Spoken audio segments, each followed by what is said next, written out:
It's your world.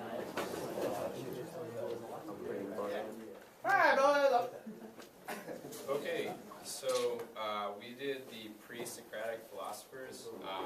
Though we picked three pre-Socratic philosophers, and they are Thales, Anaximander, and Pythagoras. So start out with Thales. He was born around 585 BC, although records are kind of shaky on that, just because the records aren't great from that time. He lived in the city of Miletus in Greece, and he was known as one of the 7 wise men of Greece. Aristotle, who came after him, thought of him as the founder of the school of natural philosophy. Pretty nice little title there. He was also responsible for the beginning of Greek astronomy.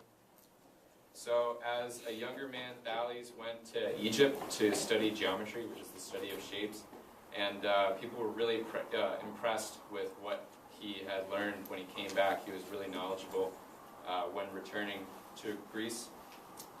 He was able to determine measurements and distances of certain objects without actually ever measuring them. So for instance, he was able to determine the distance a ship was at sea from land without ever actually measuring that distance, and also able to determine the height of a pyramid just by measuring its shadow. And he was also famous for predicting an eclipse around 585 BC. Again, the time frames are a little bit shaky. But, so obviously Thales was a pretty smart dude, but he was also pretty poor. And many people kind of ridiculed him, made fun of him. And they said that, his philosophy was fine, dandy, but it really didn't have any purpose if it couldn't make him any money. But then Thales was able to use his skills as a mathematician and philosopher to become wealthy. So he kind of proved that, while one could accumulate wealth from philosophy, that wasn't like the end goal, and it was like he kind of proved its validity a little bit. So Thales is known for being a mathematician, but back then a mathematician and a philosopher were kind of one and the same. Nowadays we make a distinction between the two, but back then they were pretty much the same. And because of this, he really was focused on the epistemology, which is kind of the study of what we as human beings know and how we know it. So he was the father of deductive reasoning, for his work with right triangles. Basically, he discovered that if you are to draw a right triangle inside of a semicircle, or if you were to draw any triangle inside of a semicircle, that triangle will be a right triangle. And it seems kind of trivial and not that impressive now, because we already know it, but back then it was like a big deal to just be thinking in that manner and dealing with that kind of epistemological is that correct? Viewpoint.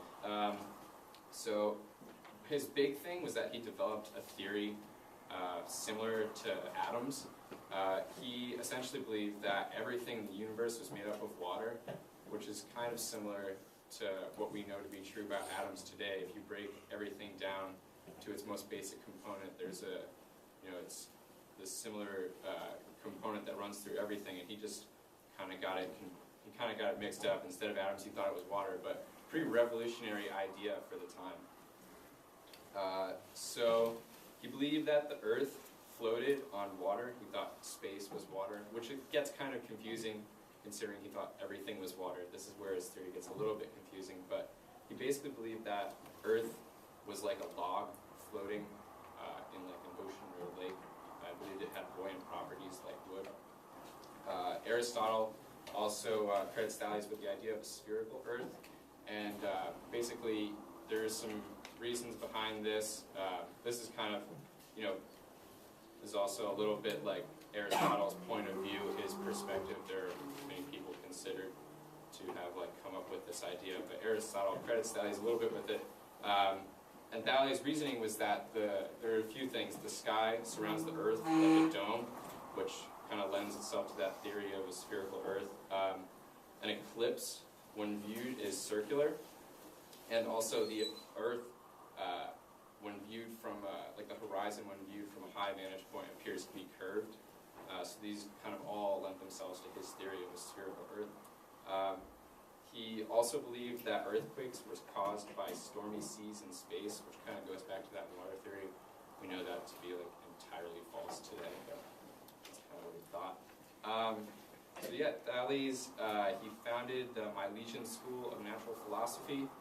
He developed the scientific method, and he started the first Western Enlightenment.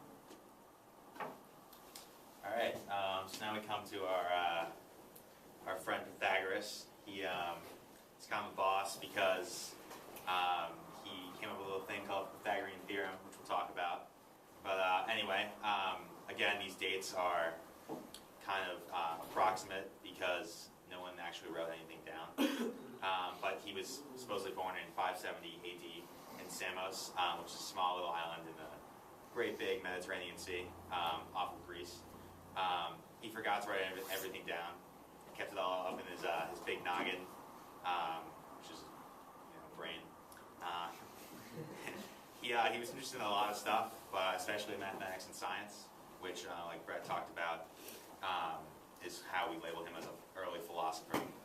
He was probably the first person to use the word philosopher, at least according to Aristotle. So yeah. Pythagoras started his own school, which is named and his followers are named the Pythagoreans. They're extremely loyal, almost cult-like, and in many ways, people aren't sure if the work that's attributed to Pythagoras was actually written by him or by his followers. To become a Pythagorean, you had to swear an oath of loyalty to Pythagoras. It's really intense and secretive. Pythagoreans stressed an importance on the number 10 because the first four numbers, 1, 2, 3, and 4, equal 10. They believed it control a lot of parts of life, and they kind of found that number in a lot of their studies. So the Pythagorean theorem. This is Pythagoras' biggest idea and most popular. We still learn about it today. And it's the idea of the triangle. So basically, the Pythagorean theorem says that the area of the hypotenuse, of the square of the hypotenuse, which is the longest side of a triangle, is equal to the sum of the areas of the squares of the other sides. So basically, a squared plus b squared equals c squared. It's pretty still common today in math, in high school math. Mysticism. Pythagoras was into all kinds of weird stuff, kind of crazy. He believed in the idea of reincarnation, that when you die, you come back to life. And he claimed that he was on his 4th life so far, and he believed that he had been a plant in his previous life, and I think he was like a rat or something. Because the Pythagoreans also believe that animals and vegetables could be reincarnated, and some soul could become both, like in Pythagoras' case. Pythagoras was extremely influential. He had his small, tightly knit group of followers who spread his message throughout the Greek world back in 500 and 6th century BC. He also had a big influence on Plato, especially a lot of his ideas in the Republic. Bertrand Russell, who is a 20th century philosopher, calls Pythagoras the most influential philosopher of all time because of his influence on Plato. And Pythagoras believed that everything in life could be explained by mathematics, including music. He theorized that the movements of the planets and the stars, which were determined by mathematical equations, created the music that we hear. And I think that's a really interesting theory. It can still be kind of practical today. So, yeah. Okay. I did Anaximander. He's the 3rd philosopher that we did. So he's from Miletus, which is in Asia Minor, and he was a fellow citizen of Thales. And he was the first speculative astronomer, and he worked in geography and biology. He introduced the gnomon, which was a perpendicular sundial, and he traveled a lot because the Milesians were audacious sailors. And again, Anaximander didn't write anything down, so everything that we know about him is speculation through what we know from Thales and Aristotle as well. So Aristotle said that Greek philosophers were looking for the origin of all things, and Anaximander's view on this, he identified it with the boundless, which is in Greek is apeiron, which means that which has no boundaries. Anaximander didn't explain it well because they didn't have anything really to go by. They were judging by Aristotle's view, so nobody really knew what he meant by the boundless, and the authors disputed how it should be interpreted. Apeiron is not typical for Greek thought because Greek thought is very symmetrical and harmonious, whereas boundless is not really at all, so it's really atypical. So they suspected that he had Anaximander's ideas had an Eastern or Iranian influence on them. So some say that he is the first who made philosophical arguments. He didn't just utter apodictic statements, statements that can be assumed as true, but he also tried to give arguments, and that's what made him the first philosopher. So there are three arguments regarding the boundless as the origin of everything. The boundless has no origin because it itself is the origin. The origin must be boundless because it's associated with an inexhaustible source, which they talk about, the fountain of life that's always running. And the long since argument, which was from Aristotle, he says that air is cold, water is wet, and fire is hot. If any of them were boundless, it would long since have destroyed the others. So there must be something which all of them are generated from. They must all come from the same place, which Anaximander believes to be is the boundless. So the boundless also played a role in his account of the origin of the cosmos, which is part of his astronomy. And he said that the heavens had sprung from some boundless nature.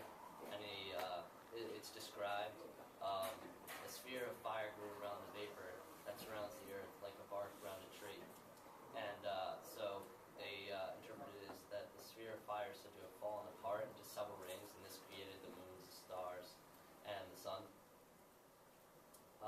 So Anaximander had three astronomical speculations. His first was that celestial bodies make full circles and pass beneath the earth. He knew this because he would see them one time in the eastern hemisphere and they would come around. And he also thought that the stars were chariot wheels. He thought they were wheels and they were circular, and that's how they were able to go into circular motion because he knew they passed under the earth. The second one was that the earth floated free and unsupported in space. He knew this because, he speculated this because he said that the earth was in the center of the universe and that everything else was kind of pulling on it, and that the earth, it's impossible to move in opposite directions, so the earth just stays where it is. And then the third one he made was celestial bodies lie behind one another, because when the moon would move, he would see that the stars would disappear, but then when the moon would move away, the stars would come again as the moon passed across the sky. So he could tell there was depth to the universe. That was also one of his speculations. So he could tell that there was different distances and that there was depth and that they could lie behind one another. And he actually kind of got the order of the celestial bodies backwards. He said that the stars were nearest Earth, then the moon, and then the sun was the farthest away, which obviously is opposite. And then the conclusion, they said he's one of the greatest minds that ever lived. And by speculating, arguing about the boundless and the origin of everything, he was the first metaphysician. And he also drew a map of the world. He was thought as the first geographer, which was interesting because his map of the world, he thought the Earth was round and also flat, because he knew the Earth was round because of the celestial bodies that went under the Earth, but he also thought it was flat because of the horizon. He just assumed that it must be flat as well.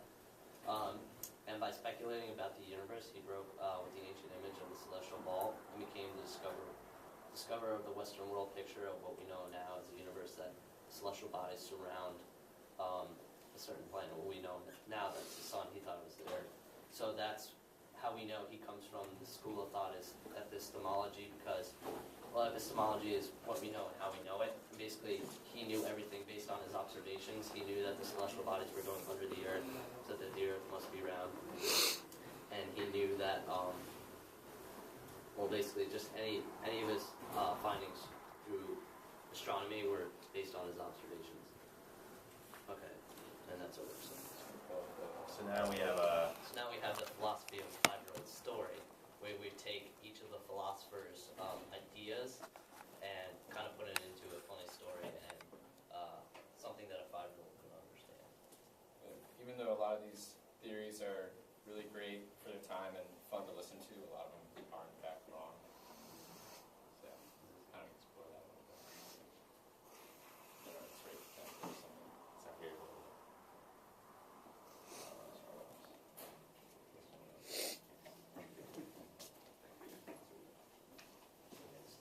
Good God, this is tough. We're using the chair, just gotta get the feel. Okay, so the pre-Socratics go to preschool. Once upon a time, there were 3 great philosophers. Their names were Thales, Pythagoras, and Anaximander. They lived a very long time ago, before computers, indoor plumbing, and television. Although they were from different time periods, they were best friends. Don't ask how they kept up such a long-distance relationship. It's not important. The only thing that matters is the story we're about to tell you.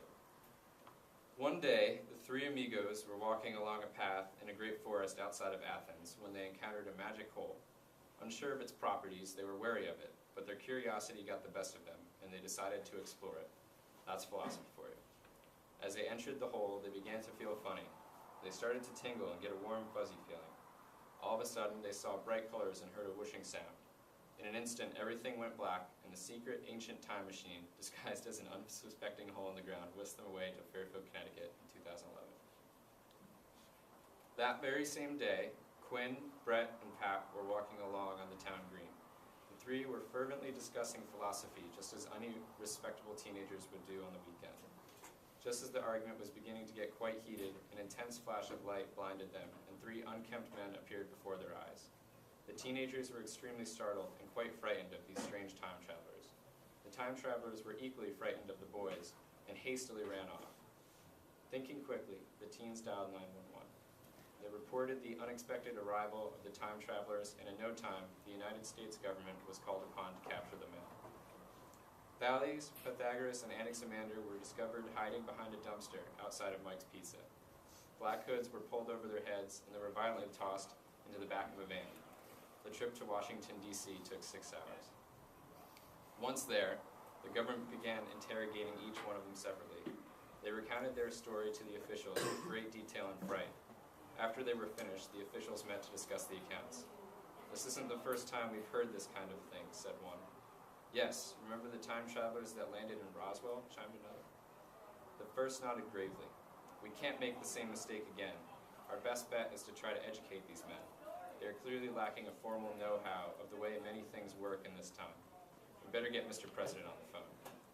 Seconds later, an irritated voice came through the telephone speakers.